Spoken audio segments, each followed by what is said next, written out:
Every business wants good customer reviews. Every customer wants a good experience.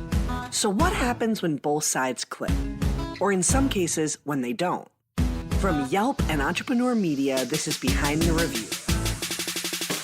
Behind the review, dig deep into behind the review, get all the news, food, flowers, fixing, make business boom.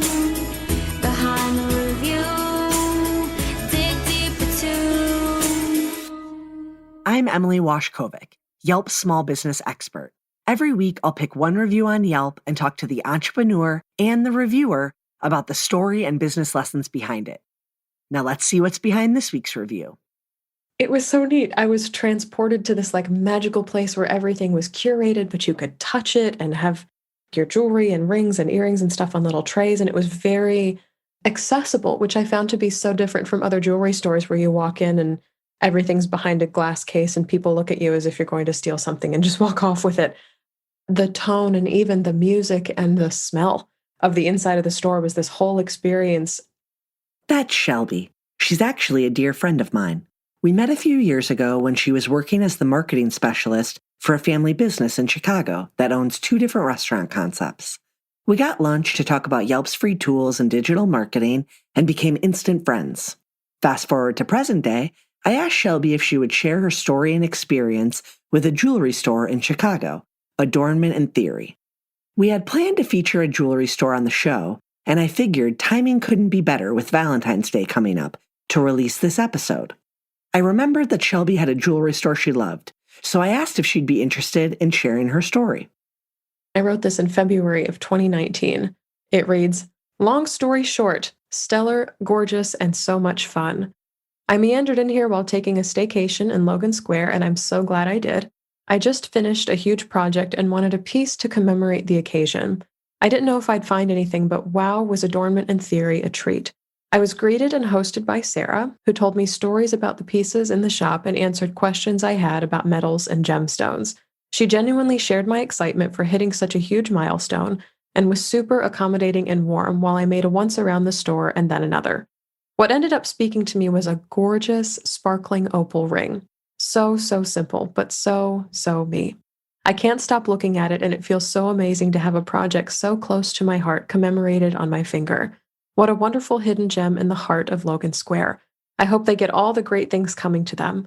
You can tell the owner takes great care to curate and create a beautiful experience."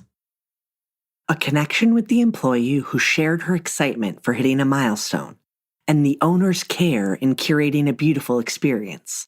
These are the 2 main takeaways Shelby had after her first time visiting the shop in Logan Square. We'll hear from her today about that first experience, as well as other interactions she's had with the business since. And we'll also hear from the owner of Adornment Theory, Viviana. So company culture is really, really important to me. Before I even opened the business, I was very meticulous in sitting down and be like, what are the values that we want to carry? What is the rubric in which whoever we hire needs to go through this process? And if they don't hit these pillars, then, we'll have a drink with them and I'll kick it with them, but they might not work within our little jewel box. I think a lot of businesses have a set of core values if you were to ask them what they are, or how and why they started.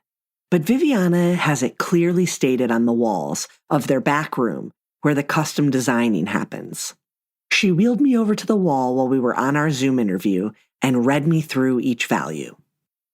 These are our pillars. One is hospitality and service.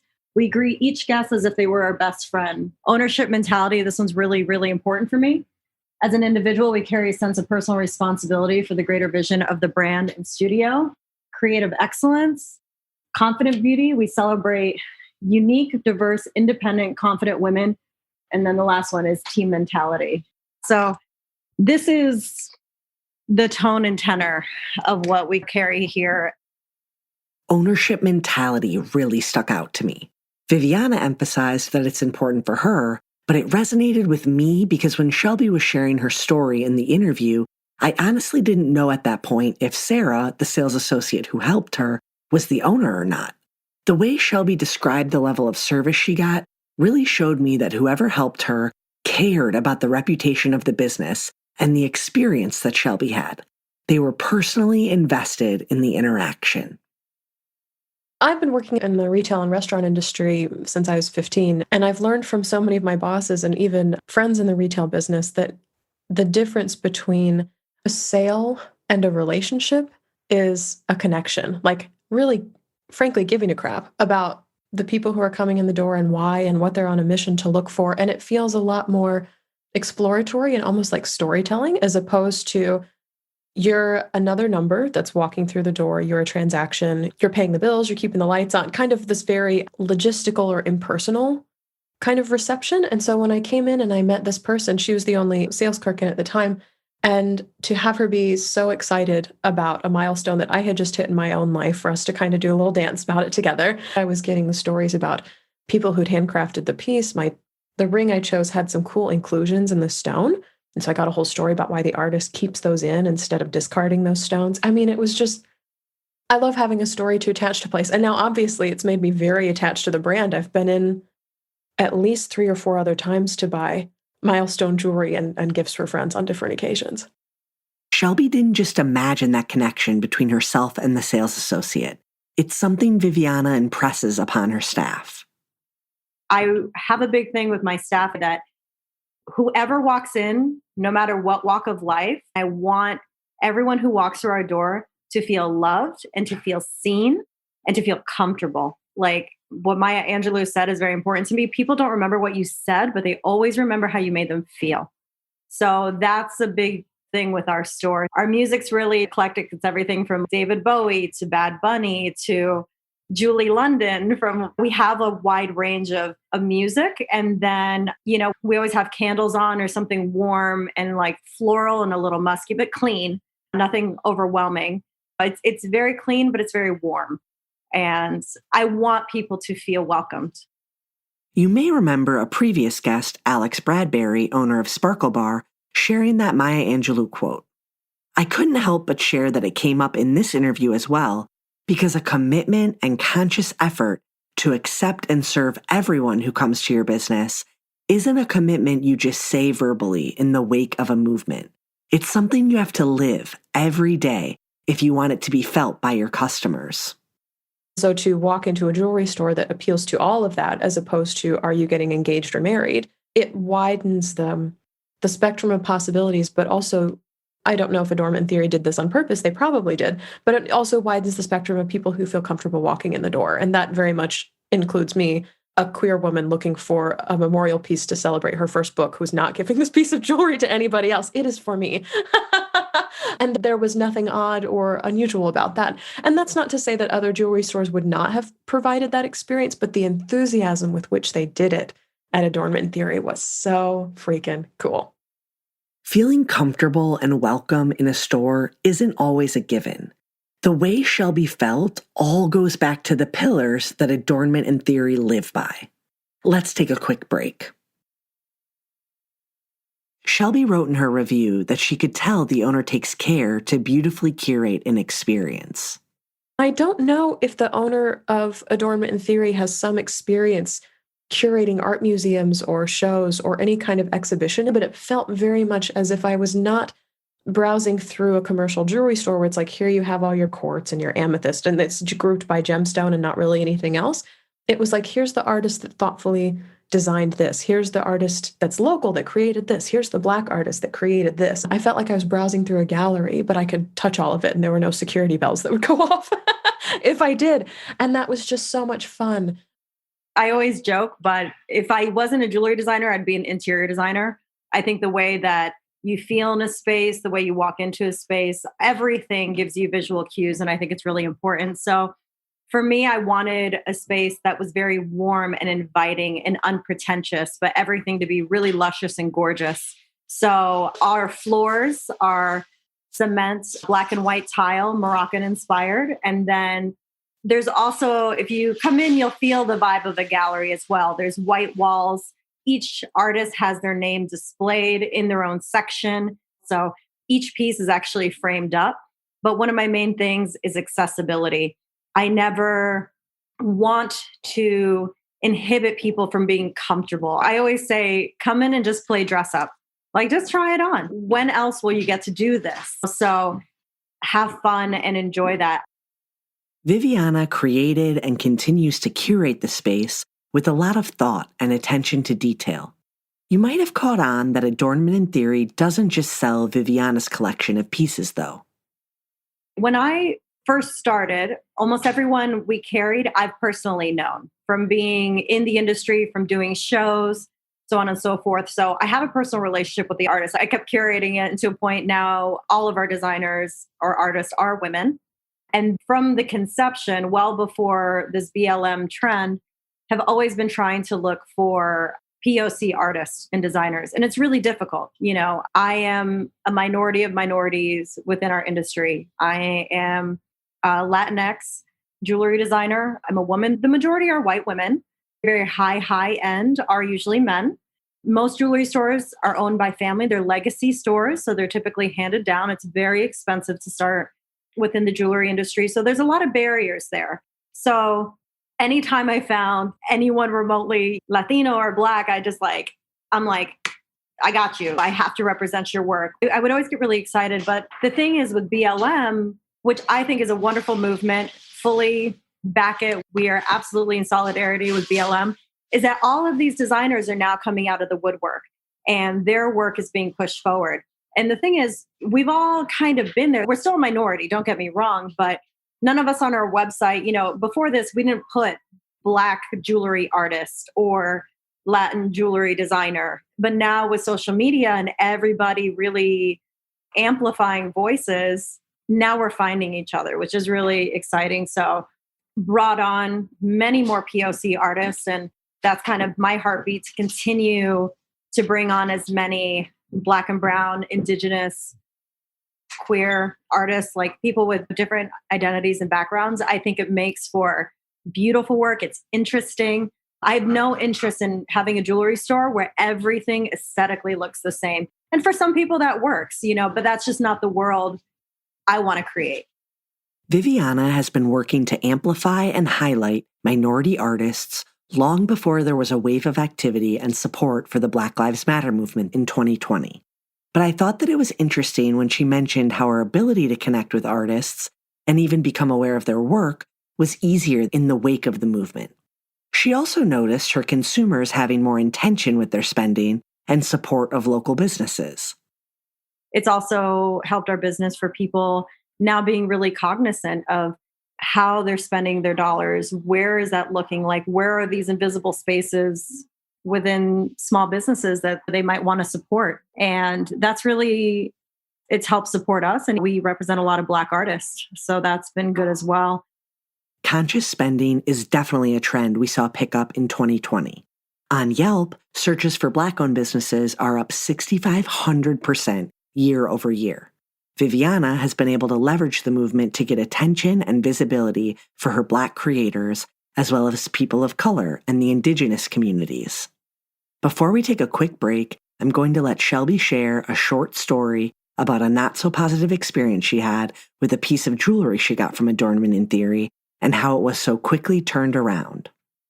So I went into Adornment Theory, picked out these brass hoops, found out I was allergic to them, and I emailed the store using the contact form on their website, and they got back to me in less than 12 hours. It was supremely fast for what I would consider a busy jewelry store in Logan Square.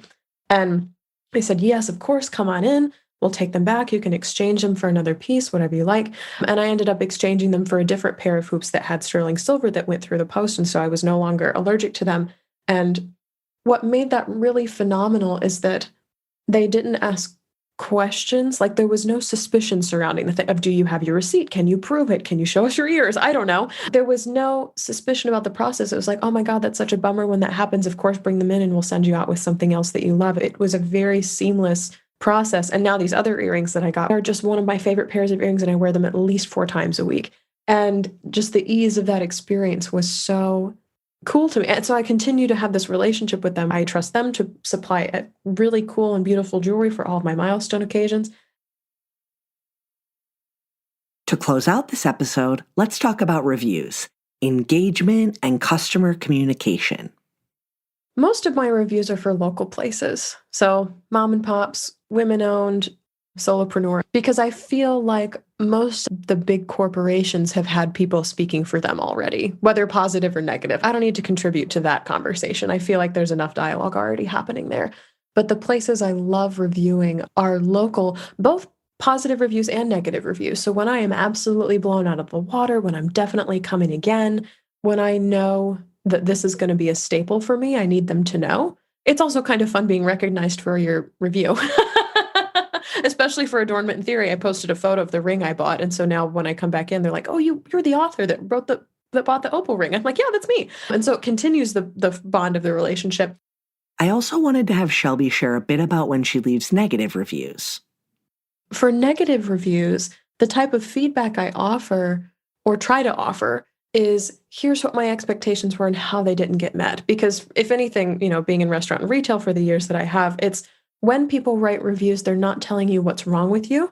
They're telling you about expectations that they had about your business that were somehow missed or not even met or not considered.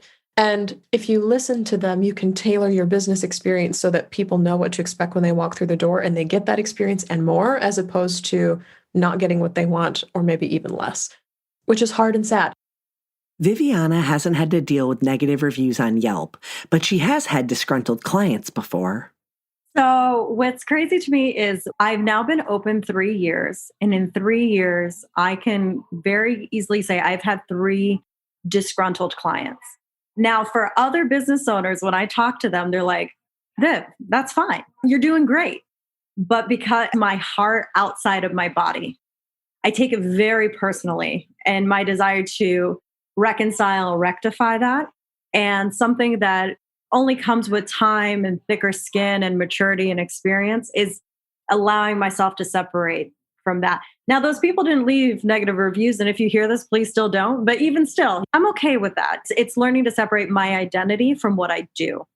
And that when I slip, because we always will, because we're human, that's not indicative of all of the positive work that we've done. And we have a lot of very good reviews.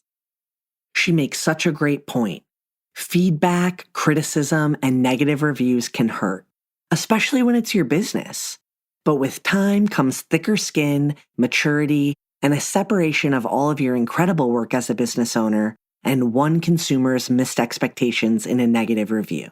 Before we go, I want to let Viviana share some of her insights about staying connected to consumers during COVID and how to communicate with your clients or prospects to stay top of mind and not necessarily to always be selling something.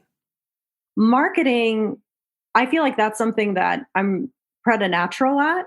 And I feel like we've created really good systems, whether it's through pre-planning our grids on Instagram, social media. We have everything queued up. We have calendars scheduled for our email campaigns. We typically have about 2 emails go out a week. We've seen a lot of success with email campaigns. So we have a high touch point when it comes to marketing. And I think my biggest thing is always having a really good marketing mix.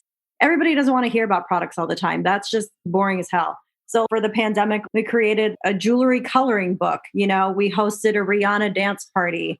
For Halloween, we did a masquerade contest, like mask. So it's like, make a funky mask. And people stepped up to the plate. Even our blogs, we are interviewing creative women.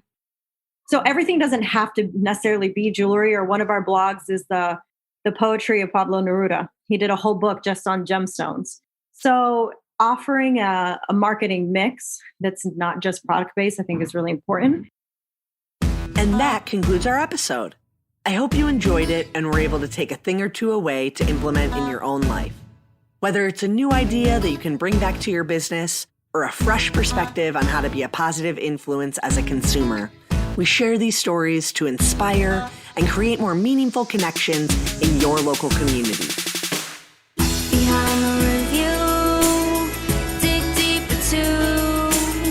Behind the review, get all the news. Food, flowers, fixing, make business boom. Behind the review, dig deeper too. This episode featured conversations with Viviana Langhoff, owner of Adornment Theory, and Shelby F., an author and elite Yelp reviewer currently living in Washington State. To learn more about the episode, check out the episode blog post.